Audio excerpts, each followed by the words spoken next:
اسلام زندہ باد۔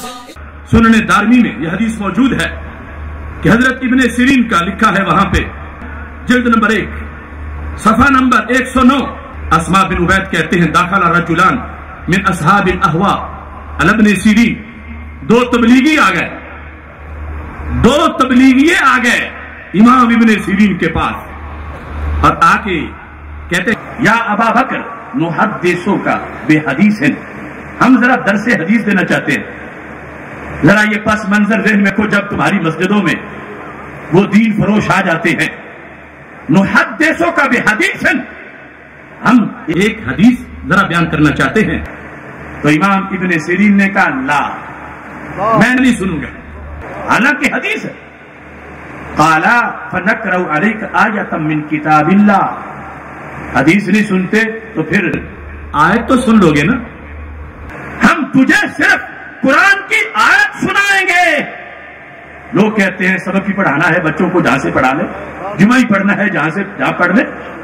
سننے دارمی سے پڑھ کے تمہیں بتا رہا ہوں، جب انہوں نے کہا آگے تشریح کی کوئی بات کی نہیں، بات صرف یہ کی ہے کہ نقرأ علیک آیۃ من کتاب اللہ، ہم کتاب مبارک قرآن سے ایک آیت تمہیں سنانا چاہتے ہیں۔ قال لا، فرمایا میں آیت بھی نہیں سنوں گا۔ اگر اس کو بریلویت کہتے ہیں تو پھر صحابی بھی بریلوی تھے، تابعی بھی بریلوی تھے۔ آپ نے فرمایا لَتَقُومَنَ عَنِّي اور لَأَقُومَنَّ، پنجابی میں یہ ہے تو اٹھنا ہے یا میں اٹھ جاواں، تو اٹھنا ہے یا میں اٹھ جاواں، یعنی اس انداز میں غصے میں آ گئے، فرمایا تم جاؤ گے یا میں اٹھ کے چلا جاؤں یہاں سے۔ جب آپ نے یہ جوش دکھایا وہ اٹھ کے نکل پڑے۔ جس وقت وہ نکلے تو مریدوں میں سے کوئی سادہ سے لوگ تھے، فقال بعض القوم یا ابا بکر وما كان عليك ان يقرأ عليك آية من كتاب الله، حضرت صاحب کیا ہو جاتا اگر وہ آیت پڑھ دیتا، تو آپ نے اسے آیت بھی نہیں پڑھنے دی۔ لوگ کہتے ہیں انہوں نے تو درس ہی دینا تھا، تم نے مسجد سے نکال دیے تبلیغی، درس ہی تو انہوں نے قرآن کا درس ہی تو دینا تھا۔ دیکھو اسلام کا معنی اہل سنت۔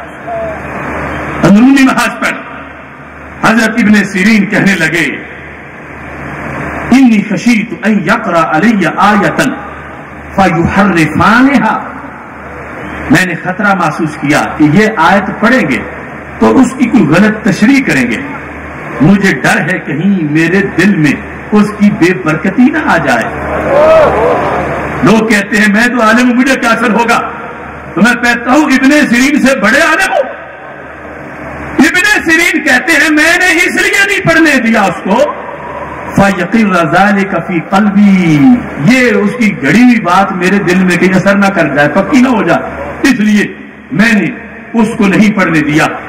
ہم اس پر انشاءاللہ ایک باقاعدہ اہل سنت سیمینار کریں گے جس پر یہ دلائل بتائیں گے کہ سنی کسے کہا جاتا ہے۔ زندہ باد اسلام زندہ باد۔